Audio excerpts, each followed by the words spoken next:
With millions of Americans still out of work, those of us who have jobs probably feel lucky to have them. But my guest today, James Altucher, president of Formula Capital, has 10 reasons why you should quit your job.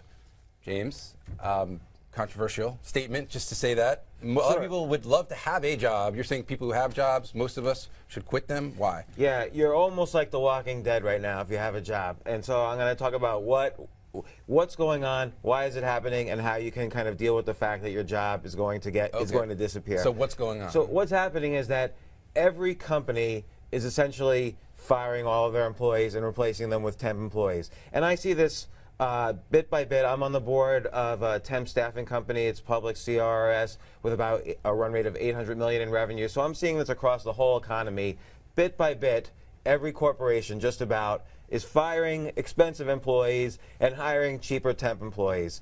You know, and that makes their margins improve. Right. It's good for the stock market. That's good for the company that you're on the board of, right? Sure. The temp staffing company. Sure. Yeah. The business is booming. I mean, if you look at year over year, business is booming in revenues. It's incredible, and I'm seeing it bird's eye view. So what happened was, for the entire 2000s and even late 90s, companies were dying to get rid of all the dead weight because of all this new technology and globalization and outsourcing, but they couldn't do it. But 2008 kind of washed the tide in, and it gave everyone an excuse to say, okay, they did it, so I'm going to start firing everybody. And the firing never really stopped. So everybody's getting fired. New regulations are coming on board, and people don't even know how to rehire. Right, so they just outsource to temp staffing or outsource globally. And when you see regulations talk about Obamacare, the Affordable Care Act, Yeah. that seems like a big driver.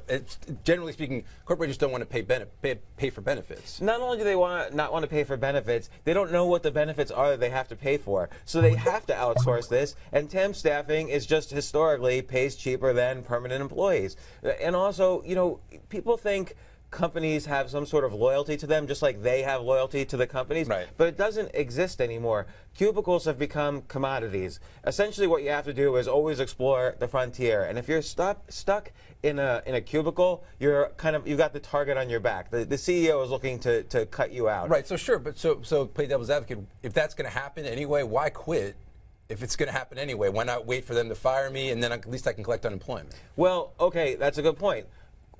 For one thing, unemployment doesn't really pay the bills. But the other thing is, you should stay at the job, but at the same time become what I call an entreployee first. Like, start to look for what your alternatives are. How can you build networking and connections within other divisions of the company, and also how can you maybe start a business on the side, or at least become expert at services you can provide other companies or other small businesses. So there's lots of different ways one can become an entrepreneur with internet marketing and so on. You kind of have to. It's not like you say, oh, well, I'm not an entrepreneur, or I'm too old, or I'm too busy. You kind of have to, at this point, look for alternative sources of income, or else, because eventually you're going to get fired. Like, everybody's we're moving to an employee-less society.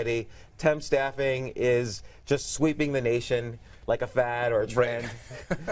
Right. So you have a list on your blog. You wrote a list of 10 reasons why you should quit your job, and I think you just touched on one of them. It's not this idea of quit your job tomorrow, then figure it out. That you should take baby steps towards figuring out other things you can do or might want to do, so your destiny is more in your own control. That you're not at the whim of some corporate bean counter who's going to say, you know what, this person, we don't need them anymore. If you're relying on one person, let's say a boss, to make or break your day, your month, your life, you're in trouble, because that boss is trying to kill you. So you need to start exploiting back. And I don't necessarily mean this in a bad way. Learn your employer's connections.